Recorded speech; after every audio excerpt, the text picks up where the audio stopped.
ഈശോയിൽ പ്രിയമുള്ളവരെ, സ്പിരിച്വാലിറ്റി ആത്മീയത എന്ന വിഷയത്തെക്കുറിച്ച് നമ്മളൊരു പഠനം പോലെ നടത്താണ്. അത് മുന്നോട്ട് കൊണ്ടുപോകാനുള്ള കൃപ എനിക്ക് കിട്ടാൻ വേണ്ടി നിങ്ങൾ പ്രാർത്ഥിക്കണം. സ്പിരിച്വാലിറ്റി എന്ന് പറയുന്നത് എന്താണ്? നമ്മുടെ ആത്മാവുമായി ബന്ധപ്പെട്ട കാര്യങ്ങൾ കിടക്കുന്ന ഒരു മേഖലയാണത്. നമ്മുടെ സോള് റിലേറ്റ് ചെയ്ത കാര്യങ്ങൾ കിടക്കുന്ന ഒരു മേഖലയാണത്.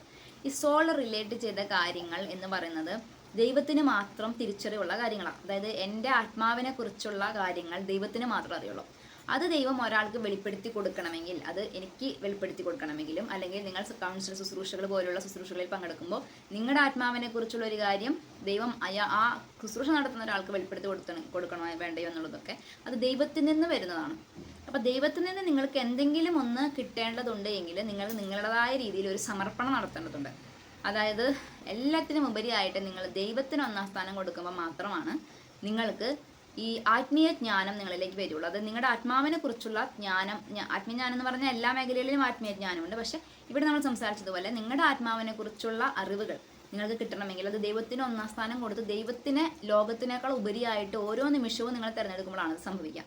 അപ്പം അതുകൊണ്ട് തന്നെ ഒരു മനുഷ്യൻ്റെ ജീവിതത്തിൽ, ഒരു സ്പിരിച്വാലിറ്റിയിലേക്ക് വന്ന ഒരു മനുഷ്യൻ്റെ ജീവിതത്തിൽ നിരന്തരം ആദ്യകാലങ്ങളിൽ തന്നെ ദൈവം നിരന്തരം നിങ്ങളെ പഠിപ്പിക്കുക ലോകത്തിനെ വർജിക്കാനാണ്, ലോകത്തിന് ഉപേക്ഷിക്കാനാണ്. ഇപ്പോൾ ഒരു ഉദാഹരണം പറഞ്ഞാൽ ആദ്യകാലങ്ങളിൽ ഈശോയെ അറിയണം, ഈശോയെ മനസ്സിലാക്കണം എന്നുള്ള രീതിയിൽ ബൈബിൾ വായിക്കാനൊക്കെ ധ്യാനിക്കാനൊക്കെ ഇരുന്ന സമയത്ത് എന്നോട് ആരോ എന്ന് ചോദിച്ചു എന്തുകൊണ്ട് ഞാൻ ഒരു വർഷം ജോലി വേണ്ടെന്ന് വെച്ചു. അപ്പോൾ എന്നോട് ഒരു അച്ഛൻ കണ്ടപ്പോൾ ചോദിച്ചു എന്തുകൊണ്ടാണ് ജോലി വേണ്ടതെന്ന് വെച്ചു, വേണ്ട എന്ന് വെച്ചെന്ന് ചോദിച്ചു.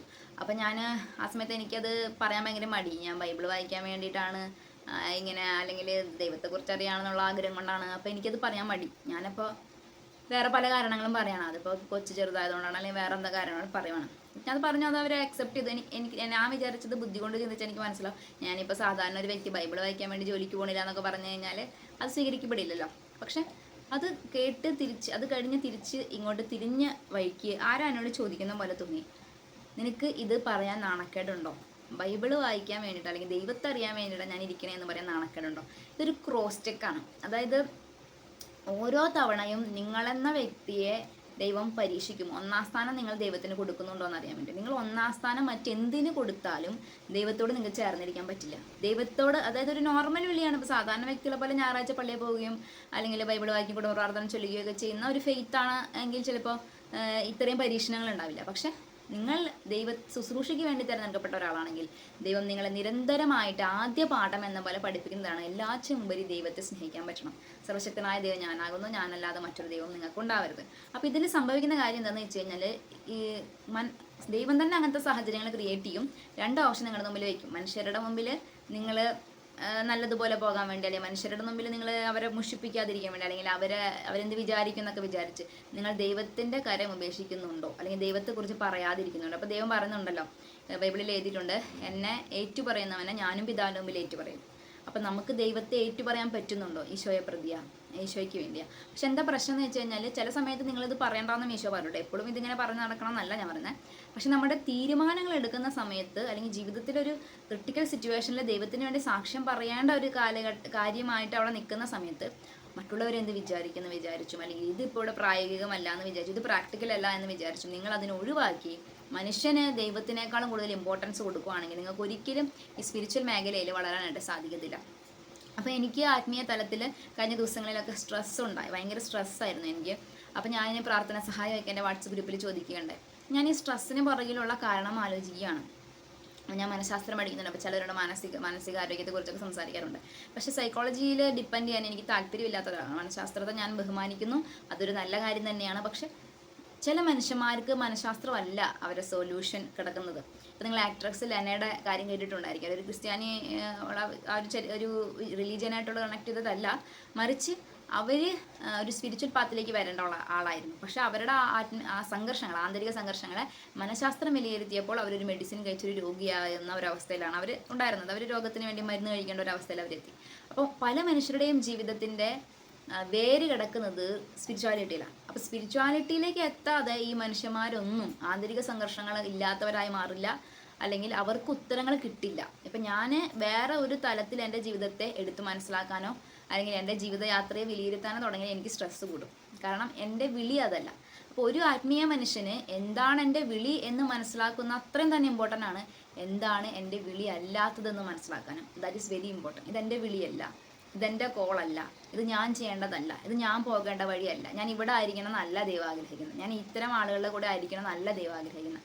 ഇങ്ങനെ ഒരു തിരിച്ചറിവിലേക്ക് ദൈവം നമ്മളെ കൊണ്ടെത്തിക്കും. അതിന് നിങ്ങൾ ഒന്നാം സ്ഥാനം ദൈവത്തിന് കൊടുക്കണം. അപ്പോഴാണ് നമുക്ക് മനസ്സിലാവാം ദൈവത്തിൻ്റെ ഹിതം എന്താണെന്ന്. പക്ഷേ ഇതിലൊരു നിങ്ങൾക്ക് ആശയക്കുഴപ്പമുണ്ടാകുന്ന ഒരു കാര്യം, മറ്റു മനുഷ്യർ, സാധാരണ മനുഷ്യർ വലിയ കുഴപ്പമൊന്നുമില്ലാതെ മുന്നോട്ട് പോകുന്നത് നിങ്ങൾ കാണും. നിങ്ങളാണെങ്കിൽ ഓരോ സ്റ്റെപ്പ് എടുത്ത് വയ്ക്കുമ്പോഴും തടസ്സങ്ങളുണ്ടാകുന്ന പോലെ നിങ്ങൾ കാണും. അതായത് ഫിൽട്ടർ ചെയ്യാണ് ദൈവം നമ്മുടെ യാത്രകളെ, നമ്മൾ ഇടപെടേണ്ട വ്യക്തികളെ. അപ്പം ഞാൻ ദൈവത്തോട് ചോദിക്കുകയാണ്, ഈ സംഘർഷമൊക്കെ ഉണ്ടായപ്പോൾ ഞാനിങ്ങനെ എനിക്ക് ഇരിക്കാൻ പറ്റുന്നില്ല, ദൈവത്തോട് ഇങ്ങനെ പ്രാർത്ഥിക്കാൻ വേണ്ടി ഇരിക്കാൻ പറ്റുന്നില്ല. പക്ഷെ ഞാൻ കഴിഞ്ഞ ദിവസം കുറച്ച് നേരം ഇരുന്നപ്പോൾ ഞാൻ ദൈവത്തോട് ചോദിക്കും, എന്താണ് ആഗ്രഹിക്കുന്നത്? നീ തന്നെയാണ് പറയുന്നത് മനുഷ്യന്മാരുടെ അടുത്തേക്ക് പോകണമെന്ന്. പക്ഷെ നീ തന്നെയാണ് പറയുന്നത് മനുഷ്യന്മാരുടെ അടുത്തേക്ക് പോകുമ്പോൾ ഞാൻ അനുഭവിക്കുന്ന ഈ സംഘർഷങ്ങളുണ്ട്. പിന്നെ നമ്മളൊക്കെ ഉണ്ടാകുന്ന ഒരു ആശയക്കുഴപ്പമുണ്ട്. ഇത് നിങ്ങൾക്ക് എല്ലാത്തിൽ നിന്നും വിട്ടു നിൽക്കാൻ പറ്റില്ല, എല്ലാവരിൽ നിന്നും വിട്ടു നിൽക്കാൻ ചിലപ്പോൾ പറ്റിയെന്നിരിക്കില്ല. അപ്പം നമ്മളിപ്പോൾ എത്ര ആത്മീയ അറിവുള്ളവരാണെങ്കിലും നമ്മൾ മനുഷ്യന്മാരുടെ ഇടയിലേക്ക് പോയാലല്ലേ നമുക്കത് സ്നേഹമായ കരുണയായോ ദൈവിക പ്രവർത്തികളൊക്കെ നമ്മളിലൂടെ പോകത്തുള്ളൂ. അപ്പം പിന്നെ ഈ ഒരു മനുഷ്യന്മാരുടെ ഇടപെടലുകൾ അല്ലെങ്കിൽ മറ്റെന്തെങ്കിലും തരത്തിൽ നമ്മൾ ദൈവത്തിൻ്റെ ഹിതമാണോ അല്ലയോ എന്നുള്ളൊരു ആശയക്കുഴപ്പം നമുക്കുണ്ടാകുമ്പോൾ നമുക്ക് എങ്ങനെയാണ് അത് മനസ്സിലാക്കാൻ പറ്റുക? ഉദാഹരണം പറഞ്ഞാൽ, എന്നോട് ദൈവം പറഞ്ഞിട്ടുള്ളത് മനുഷ്യന്മാർക്ക് വേണ്ടി നിലകൊള്ളണമെന്നും അവരെ സഹായിക്കണമെന്നും. പക്ഷെ ഞാൻ മനുഷ്യന്മാരുടെ ഇടയിലേക്ക് പോകുമ്പോൾ ഞാൻ അനുഭവിക്കുന്നത് സങ്കീർണതകളും സ്ട്രെസ്സുമാണ്. എനിക്ക് പലപ്പോഴും അത് വർക്കൗട്ട് ആവുന്നില്ല. ഇപ്പം എന്താണ് ഇവിടെ തെറ്റുപറ്റിയത്? ഞാൻ മനസ്സിലാക്കിയതിൽ തെറ്റുപറ്റിയോ, അതോ ദൈവം പറഞ്ഞതിൽ തെറ്റുപറ്റിയോ? ഇത് രണ്ടിലും തെറ്റുപറ്റിട്ടില്ല. മറിച്ച് ഇവിടെ ഞാൻ വേർതിരിച്ച് മനസ്സിലാക്കണം. അതായത് ദൈവം നിങ്ങളിലൂടെ ദൈവം അനുഗ്രഹിക്കപ്പെടേണ്ട മനുഷ്യരെ അവിടെ ഒരുക്കി വെച്ചിട്ടുണ്ട്. ആ മനുഷ്യരിലേക്ക് നിങ്ങൾ പോയാൽ മാത്രമാണ് അവിടെ അത്ഭുതം പ്രവർത്തിക്കത്തുള്ളൂ. അപ്പോൾ ഒരു രോഗി ശുശ്രൂഷ നടത്തുന്ന, രോഗികളെ സൗഖ്യപ്പെടുത്തുന്ന ശുശ്രൂഷ നടത്തുന്ന ഒരു വ്യക്തിയോട് ഒരു 10 പേരെ കാണുന്നുണ്ടെങ്കിൽ ഒരാളെ കണ്ടപ്പോൾ അദ്ദേഹം പറഞ്ഞു അവൻ്റെ സമയമായിട്ടില്ല. അതായത് ദൈവം ആ ഒരു സൗഖ്യം അവിടെ ബ്ലോക്ക് ചെയ്യാണ്, അവൻ്റെ രോഗത്തിനുള്ള സൗഖ്യമാണ്. ഒരു സാധാരണ വ്യക്തി ഇത് കേൾക്കുമ്പോൾ വിചാരിക്കും അതെന്തൊരു ദൈവം, ഇവിടം വരെ വന്നിട്ട് ഇവൻ എന്തുകൊണ്ട് ബ്ലെസ് ചെയ്തില്ല, ഇവനോട് എന്തുകൊണ്ട് ഇവിടെ അത്ഭുതം നടന്നില്ല, ഇയാൾ തട്ടിപ്പുകാരനാണോ എന്നൊക്കെ തോന്നും. പക്ഷെ അങ്ങനെയല്ല, അയാളിലൂടെ സൗഖ്യപ്പെടേണ്ടവരെ മാത്രമേ അയാൾക്ക് സൗഖ്യപ്പെടുത്താനായിട്ട് സാധിക്കൂ. അത് തന്നെയാണ് ഒരു ധ്യാനഗുരുവിന് സംഭവിക്കുന്നതും ഒരു ചെറിയതും വലുതുമായ ശുശ്രൂഷകന് സംഭവിക്കുന്നതും.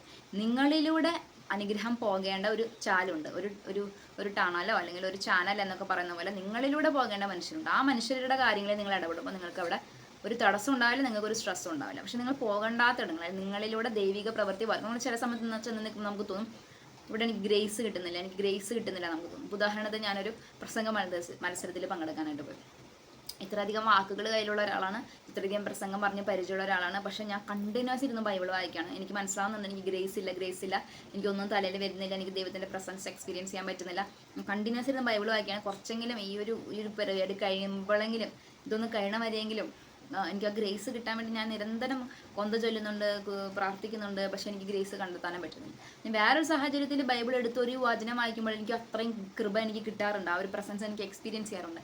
പക്ഷെ അപ്പോൾ ഞാൻ നിരന്തരം ബൈബിൾ വായിച്ചിട്ടും എനിക്ക് അവിടെ അതായത് ഞാൻ ആ ഒരു മത്സരത്തിൽ പങ്കെടുക്കണമെന്ന് ദൈവം ആഗ്രഹിക്കുന്നില്ല. ആ മത്സരത്തിൽ പങ്കെടുത്ത് ജയിച്ചതുകൊണ്ട് അവിടെ ഒരാൾക്ക് മാനസാന്തരം പെടുകയോ അല്ലെങ്കിൽ ഏതെങ്കിലും ഒരാൾക്ക് ദൈവത്തെക്കുറിച്ച് അറിയാൻ പറ്റുകയോ ഒന്നും ചെയ്യുന്നില്ല. കാരണം അതെൻ്റെ വിളിയല്ല. അപ്പം നിങ്ങളിലൂടെ ദൈവം ചെയ്യാൻ ആഗ്രഹിക്കുന്ന കാര്യങ്ങളിലേക്കും നിങ്ങളിലൂടെ ദൈവം അനുഗ്രഹിക്കാൻ ആഗ്രഹിക്കുന്ന ആളുകളിലേക്കും മാത്രമേ നിങ്ങൾക്ക് ദൈവത്തിൻ്റെ ശക്തിയെ കൊണ്ടു കൊടുക്കാൻ പറ്റൂ. മറ്റെല്ലാ സ്ഥലങ്ങളിലും നിങ്ങൾ ഒരുപക്ഷെ റിജക്റ്റ് ചെയ്യപ്പെടും, നിങ്ങൾക്ക് പെയിൻ ഉണ്ടാവും, നിങ്ങൾ തള്ളിക്കളയപ്പെടും. അപ്പം നിങ്ങൾ വിചാരിക്കരുത് എന്നെ ഒന്നിനും കൊള്ളൂല എന്ന് വിചാരിക്കരുത്. അത് ദൈവം അവിടെ നിങ്ങൾക്ക് വേണ്ടി നിങ്ങൾക്ക് അവിടെ ഒന്നും ചെയ്യാനില്ല, അതുകൊണ്ട് അങ്ങോട്ട് പോകണ്ടെന്ന് ദൈവം നിങ്ങളെ പ്രൊട്ടക്റ്റ് ചെയ്യണം. ഞാനും കുറേ വിചാരിച്ചു ഞാൻ ഭയങ്കര കുറവുള്ള ആളാണ്, ഇത്രയും തന്നെ കഴിവില്ലാത്ത ഒരാളാണ് ഞാനെന്ന് വിചാരിച്ചു. പക്ഷെ ഞാൻ എൻ്റെ അപ്പോൾ ഞാൻ ഒന്നും കൂടെ എൻ്റെ യൂട്യൂബ് ചാനലിൽ പല വീഡിയോസും ഞാൻ എടുത്തു നോക്കി. പക്ഷെ ഇതൊക്കെ പറഞ്ഞത് ഞാൻ തന്നെയാണല്ലോ. അങ്ങനെ ഭയങ്കരമായിട്ടൊരു സെൽഫ് ഡൗട്ട് ഉണ്ടായി, അല്ലെങ്കിൽ ഒരു കൺഫ്ലിക്റ്റ് ഒക്കെ ഉണ്ടാവും നമുക്ക്. ഇതെങ്ങനെയാണ് ഇവിടെ മാത്രം ഞാൻ ശക്തിയുള്ള ആളാവുന്നു, അവിടെ ഞാൻ ശക്തി ഇല്ലാത്ത ആളാവുന്നു, ഇവിടെ എനിക്ക് ചില കാര്യങ്ങൾ ചെയ്യാൻ പറ്റുന്നു, അവിടെ എനിക്ക് ചില കാര്യങ്ങൾ ചെയ്യാൻ പറ്റുന്നില്ല. It's all about your call. നിങ്ങളുടെ ഒരു വിളിയാണത്. നിങ്ങൾ വിളി അനുസരിച്ചാണ് ജീവിക്കേണ്ടത്, വിശ്വസ്തയോടു കൂടിയാണ് ജീവിക്കേണ്ടത്. അപ്പം ദൈവത്തിന് ഒന്നാം സ്ഥാനം കൊടുത്ത് പറയുന്ന പോലെ പറയാം. മിണ്ടാൻ പറഞ്ഞാൽ മിണ്ടില്ല എന്ന് പറഞ്ഞാൽ മിണ്ടണ്ടെന്ന് പറഞ്ഞാൽ മിണ്ടണ്ട. ശുശ്രൂഷ ചെയ്യാൻ പറഞ്ഞാൽ ചെയ്യാണ്ടിരിക്കാൻ പറഞ്ഞാൽ ചെയ്യാണ്ടിരിക്കാൻ പറ്റണം. ഒരു ഭൃത്യൻ്റെ സേവന മനോഭാവത്തോടു കൂടെ ഒന്നാം സ്ഥാനം ഒരു രാജാവിൻ്റെ ഒരു സ്ഥാനത്ത് അല്ലെങ്കിൽ ഒരു ദൈവത്തിൻ്റെ സ്ഥാനത്ത് നമ്മൾ ദൈവത്തിന് ഒന്നാം സ്ഥാനം കൊടുക്കുമ്പോൾ മാത്രമാണ് നമ്മുടെ ജീവിതത്തിലെ സങ്കീർണതകൾ കുറയുക. വിളിയുള്ള ഒരാൾ ലോകത്തിൻ്റെ വഴിയിലൂടെ നടക്കുമ്പോൾ നിങ്ങളുടെ സങ്കീർണതകൾ കൂടും, നിങ്ങൾക്ക് സ്ട്രെസ്സ് കൂടും. ഇതന്നെയാണ് എനിക്ക് സംഭവിച്ചത്. പക്ഷെ പിന്നീട് ഞാൻ കുറച്ച് നേരം പ്രാർത്ഥിക്കാൻ ചെയ്തപ്പോൾ എനിക്ക് മനസ്സിലായി, ഒരിക്കലും ദൈവത്തിന് വേണ്ടി ഇറങ്ങിത്തിരിച്ച മനുഷ്യർ ലോകത്തിൻ്റെ കാഴ്ചപ്പാടിലൂടെയും ലോകത്തിൻ്റെ ചിന്തകളിലൂടെയും ജീവിതത്തെ മനസ്സിലാക്കുകയോ കാര്യങ്ങളെ മനസ്സിലാക്കുകയോ ചെയ്ത് കഴിഞ്ഞാൽ സ്ട്രെസ്സ് കൂടുക തന്നെയാണ് ചെയ്യുക. ഇനി കാത്തിരിക്കാനും നമുക്ക് പറ്റണം. അതായത് നമ്മുടെ സമയമായാൽ മാത്രമേ നമ്മളിവിടെ ആ ശക്തി പുറപ്പെടും. ഇതൊക്കെ ദൈവത്തിൻ്റെ ദൈവത്തെ അറിഞ്ഞ മനുഷ്യർ, അല്ലെങ്കിൽ ദൈവം നമ്മളിലൂടെ പ്രവർത്തിക്കാൻ ആഗ്രഹിക്കുന്നുണ്ടെങ്കിൽ അതിനൊക്കെ ഒരു ടൈം ടേബിൾ ഉണ്ട്. അത് നമ്മൾ വിചാരിക്കുന്ന സമയത്ത് പ്രവർത്തിക്കണമെന്നില്ല, നമ്മൾ ആഗ്രഹിക്കുന്ന സമയത്ത് അത് സംസാരിക്കുന്നില്ല. അപ്പോൾ എനിക്ക് പ്രസംഗം പറയണമെന്ന് ആഗ്രഹമുണ്ട്. ഞാനിപ്പോൾ വർഷങ്ങൾ എത്രയായി യൂട്യൂബിൽ മാത്രം പ്രസംഗം പറയുന്നത്. ഞാൻ ഇതുവരെ ഒരു സ്റ്റേജിൽ കയറുന്ന ദൈവത്തിൻ്റെ കുറിച്ച് സംസാരിക്കാൻ എനിക്ക് അവസരം കിട്ടിയിട്ടില്ല. ഒന്നാമത് ദൈവം എന്നിൽ നിന്നും ആഗ്രഹിക്കുന്നില്ല. എന്തായാലും ഇപ്പം അത് ആഗ്രഹിക്കുന്നില്ല, അതിനെക്കുറിച്ച് എനിക്കൊരു ബോധ്യമുണ്ട്. അപ്പം എൻ്റെ വിളി അതല്ല. അപ്പം എൻ്റെ സമയമായിട്ടില്ല. അപ്പം ഇനിയിപ്പോൾ സുവിശേഷം പറയുക എന്നുള്ളത് എൻ്റെ വിളിയാണെങ്കിലും എൻ്റെ സമയമായിട്ടില്ല. അപ്പോൾ യേശുക്രിസ്തുവിന് 33-ാമത്തെ വയസ്സിലാണ് കുരിശുമരണം എന്നുള്ളൊരു സംഗതി വെച്ചിരുന്നത്. ഈ 33 വർഷവും അദ്ദേഹത്തിന് ഈ 3 വർഷത്തെ ഒരുക്കം ആണ് ഈ 30 വർഷം നടത്തിയതെന്ന് പറയും. അപ്പോൾ ദൈവം ഒരുക്കുന്നുണ്ട്. ആദ്യം ദൈവം നമ്മളെ ഏത് യുദ്ധത്തിനും പോകാൻ പറ്റുന്ന രീതിയിൽ ഒരുക്കും. ദൈവം നമ്മളെ എല്ലാ തരത്തിലും പ്രിപ്പയർ ചെയ്തിട്ട് മാത്രമാണ് നമ്മളിലൂടെ ശക്തി പുറപ്പെടുക. ഇനി ഇത് മനസ്സിലാക്കേണ്ടത്, ഇവിടെ നമ്മളൊരു മീഡിയം മാത്രമാണ്. ദൈവത്തിന് 1-ാം സ്ഥാനം കൊടുക്കുമ്പോൾ ദൈവം നിങ്ങളെടുത്ത് ഉപയോഗിക്കുന്നു. ദൈവം നിങ്ങളെടുത്ത് ഉപയോഗിക്കുമ്പോൾ നിങ്ങളൊരു ഉപകരണം മാത്രമാണ്, നിങ്ങളല്ല സോഴ്സ്. പവറിൻ്റെ സോഴ്സ് നമ്മളല്ല, പവറിൻ്റെ സോഴ്സ് ദൈവമാണ്. അപ്പോൾ ദൈവത്തിൽ നിന്നും വരുന്ന ശക്തി മനുഷ്യനിലൂടെ ഭൂമിയിലോട്ട് പോകുന്നു. ആ ഒരു മീഡിയം മാത്രമാണ് നമ്മൾ. അതുകൊണ്ട് തന്നെ നമുക്കിവിടെ ഒരു സമർപ്പണം, എളിമ, വിട്ടുകൊടുക്കൽ, ദൈവത്തിൻ്റെ ഇഷ്ടത്തിന് വേണ്ടിയുള്ള ഒരു സാക്രിഫൈസ് ചെയ്യുന്ന അവസ്ഥ, ഇതൊക്കെ നമുക്കുണ്ടാവണം. അല്ല എങ്കിൽ നമ്മളിലൂടെ ഈ ദൈവിക ശക്തി തടസ്സപ്പെടും, ഇത് ഭൂമിയിലോട്ട് വരില്ല. ഇവിടെ എനിക്ക് വില കൊടുക്കരുത്. അപ്പോൾ ഞാൻ ആലോചിച്ചു, ദൈവം ഇതിപ്പോൾ ആളുകൾ എന്ത് വിചാരിക്കുന്നൊക്കെ ചിന്തിക്കുന്നുണ്ടല്ലോ, അല്ലെങ്കിൽ ദൈവത്തിനേക്കാൾ ഉപരി നമ്മൾ മനുഷ്യർക്ക് പ്രാധാന്യം കൊടുക്കുന്നു, അല്ലെങ്കിൽ ഇതിൽ റിസ്ക് ഉണ്ടല്ലോ, ഇതെനിക്ക് നാളെന്താ വരുത്തുക, ഇങ്ങനെ നമ്മൾ സംശയിച്ചാൽ എന്ത് സംഭവിക്കും? നമ്മളിലൂടെ ആ ശക്തി, ദൈവത്തിന് നിങ്ങളുടെ ഭയങ്കര ഇമ്പോർട്ടൻ്റാണ്.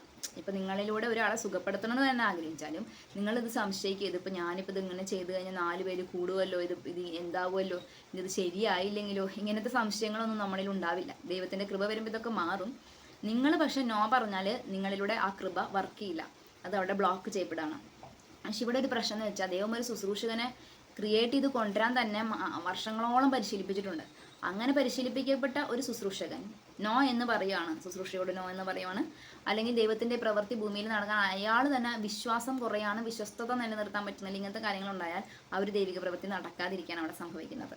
സോ എല്ലാ കൺഫ്ലിക്റ്റുകളും, ആശയക്കുഴപ്പങ്ങൾ, സെൽഫ് ഡൗട്ട്, ആശങ്കകൾ, ആത്മീയതയിലുണ്ടാകുന്ന സ്ട്രെസ്സ്, സ്പിരിച്വൽ സ്ട്രെസ് എന്നാണ് ഞാനിതിന് പേരിട്ടിരിക്കുന്നത്. ഈ സംഗതിക്ക് ഉണ്ടാകുന്നത് നിങ്ങൾ നിങ്ങളുടെ സോള് പറഞ്ഞ വഴിയിലൂടെ പോകാതിരിക്കുമ്പോഴാണ്, അല്ലെങ്കിൽ നിങ്ങളുടെ സോള് പോകേണ്ട വഴിയിലൂടെ നിങ്ങൾ പോകാതിരിക്കുമ്പോഴാണ്. നിങ്ങൾ എപ്പോഴെല്ലാം വേറൊരു ഡയറക്ഷനിലേക്ക് നിങ്ങളുടെ ജീവിതത്തെ കൂട്ടിക്കൊണ്ടു പോകുന്നു, അപ്പോഴെല്ലാം നിങ്ങൾക്ക് ദൈവം സ്ട്രെസ് തരും. അത് നിങ്ങൾക്ക് ദൈവം തരുന്ന സ്ട്രെസ് അല്ല, നിങ്ങളുടെ ഉള്ളിലിരിക്കുന്ന പരിശുദ്ധാത്മാവ് സ്ട്രെസ്ഡ് ആവുന്നതാണ്. കാരണം അതിന് ചേരാത്ത ഒരു വഴിയാണത്, അതിന് യോജിക്കാത്ത ഒരു പാത്തിലേക്കാണ് നമ്മൾ പോകുന്നത്. അപ്പോഴെല്ലാം ആത്മാവ് അസ്വസ്ഥമാകും, സ്ട്രെസ് വരും, സ്പിരിച്വൽ സ്ട്രെസ് വരും, നിങ്ങളുടെ മനസ്സ് ഡിസ്റ്റർബ്ഡ് ആയിരിക്കും, നിങ്ങൾക്ക് ആന്തരിക സമാധാനം ഉണ്ടായിരിക്കില്ല. ആന്തരിക സമാധാനം നിങ്ങൾ അന്വേഷിച്ചുകൊണ്ട് നടക്കും. ഞാൻ ഒരാഴ്ചയായിട്ട് അന്വേഷിക്കുകയായിരുന്നു. പക്ഷേ ദൈവത്തിന് മുമ്പിൽ ഇരിക്കും, നിങ്ങൾക്ക് മനസ്സിലാകും നീ എന്നെ കേൾക്കാതെ മറ്റെന്തിനോ വേണ്ടി പോയി, അതുകൊണ്ടാണ് നിങ്ങൾക്ക് കോംപ്ലിക്കേഷൻസ് ഉണ്ടായിട്ടുള്ളത്. അത് നിങ്ങൾ ഏത് പൂർവ്വപിതാക്കന്മാരുടെ കഥ എടുത്ത് പഠിച്ചോളുക. അബ്രഹത്തിനോട് പറഞ്ഞിട്ടുണ്ടായിരുന്നു മകനെ കൊടുക്കാമെന്ന്, പക്ഷെ അപ്പോഴേക്കും ഭാര്യ പറയുന്നത് കേട്ട് മറ്റൊരു സ്ത്രീയുമായിട്ട് ബന്ധത്തിൽ ഏർപ്പെടുകയും കുഞ്ഞ് ജനിക്കും. പിന്നെ അത് ഒരുപാട് കോംപ്ലിക്കേഷൻസ് ക്രിയേറ്റ് ചെയ്തു. അപ്പോൾ ദൈവത്തെ വിശ്വസിച്ച് കാത്തിരിക്കാനും, ദൈവത്തിൻ്റെ സമയം വരെ കാത്തിരിക്കാനും, ദൈവം പറഞ്ഞതുപോലെ മാത്രം ജീവിക്കാനും, ദൈവത്തോട് വിശ്വസ്തത പുലർത്താനും, ദൈവത്തിന് 1-ാം സ്ഥാനം നൽകാനും ആഗ്രഹിച്ചാൽ മാത്രമാണ്, അതിന് ശ്രമിച്ചാലും അതിന് വില്ലിങ് ആയാൽ മാത്രമാണ്. നിങ്ങളുടെ ഭയങ്കര ഇമ്പോർട്ടൻ്റ് ആണ്. നിങ്ങളിലൂടെ ദൈവം പ്രവർത്തിക്കുക. അല്ലെങ്കിൽ സ്പിരിച്വൽ കോളുള്ള നിങ്ങൾ മറ്റേത് വഴിയിലൂടെ പോയാലും നിങ്ങൾക്ക് അത് സക്സസ്ഫുൾ ആവില്ല, നിങ്ങൾക്ക് ആന്തരിക സമാധാനം കിട്ടില്ല, നിങ്ങൾ സ്ട്രെസ്ഡ് ആവും, നിങ്ങൾക്കത് ഓക്കെ ആയിട്ട് ഫീൽ ചെയ്യില്ല. അപ്പോൾ നിങ്ങളുടെ കോളുകൾ തിരിച്ചറിയുക. അത്രയും തന്നെ പ്രാധാന്യത്തോടെ നിങ്ങളുടെ കോളുകൾ ഏത് വഴിയല്ല എൻ്റെ, അത് ഞാൻ പോകേണ്ടതല്ല, അത് ആ ആളുകൾ എൻ്റെ അല്ല എന്ന് തിരിച്ചറിയുക. ഇനി ദൈവം പറഞ്ഞിട്ടുണ്ട്, നിന്നിലൂടെ അനുഗ്രഹം ലഭിക്കേണ്ട, നിന്നിലൂടെ രക്ഷപ്പെടേണ്ട ആത്മാക്കൾ അത് ഓൾറെഡി അവിടെ ഉണ്ട്. അവരെയൊക്കെ എനിക്ക് മാത്രമേ രക്ഷിക്കാൻ പറ്റുള്ളൂ. എന്ന് വെച്ചാൽ എന്നെപ്പോലെ കൃപയോ ഉദാഹരണത്തിന് വേറെ ആൾക്കാർക്ക് കൃപയില്ലെന്നല്ല, പക്ഷെ ദൈവം ഒരാളിലൂടെ ഈ ആളുകളെയൊക്കെ സ്പർശിക്കണം എന്ന് തീരുമാനിച്ച് വെച്ചിട്ടുണ്ട്. അപ്പോൾ അത്രയും പേരുടെ ഒരു ഉത്തരവാദിത്വം കൂടെ നമുക്കുള്ളത് കൊണ്ട് നമ്മുടെ ജീവിതത്തിൽ വ്യക്തത ഉണ്ടായിരിക്കാനും, എല്ലാത്തിനുപരിയായിട്ട് ദൈവത്തെ സ്നേഹിക്കാനും, ദൈവം പറയുന്നതിന് 1-ാം സ്ഥാനം കൊടുക്കാനും, മനുഷ്യരെ പേടിച്ചുകൊണ്ട്, മനുഷ്യരെന്ത് വിചാരിച്ചുകൊണ്ട് പേടിച്ചുകൊണ്ട് ദൈവത്തിൻ്റെ ഹിതം ഉപേക്ഷിച്ച് കളയാതെ, അല്ലെങ്കിൽ അതിനോട് മുഖം തിരിക്കാതിരിക്കാനും നിങ്ങൾ ശ്രമിക്കുക. നിങ്ങൾ അങ്ങനെ ചെയ്യുന്ന പക്ഷം നിങ്ങൾക്ക് ആന്തരികമായ സംഘർഷങ്ങളുണ്ടാവും. പേടിപ്പിക്കലൊന്നുമല്ല, ഇത് ആന്തരികമായ സംഘർഷങ്ങളും പ്രശ്നങ്ങളും നിങ്ങൾ ഫേസ് ചെയ്യും. അപ്പോൾ നിങ്ങൾക്ക് മനസ്സിലാവും എനിക്ക് എവിടെയോ തെറ്റിയിട്ടുണ്ട്. നിങ്ങൾ ദൈവത്തിന് മുമ്പിൽ ഇരിക്കുക, ആലോചിക്കുക, ദൈവത്തോട് ആലോചന ചോദിക്കുക, ദൈവം പറയുന്നതനുസരിച്ച് മുന്നോട്ട് പോകുക. ദൈവം നിങ്ങളെ സമൃദ്ധമായിട്ട് അനുഗ്രഹിക്കട്ടെ.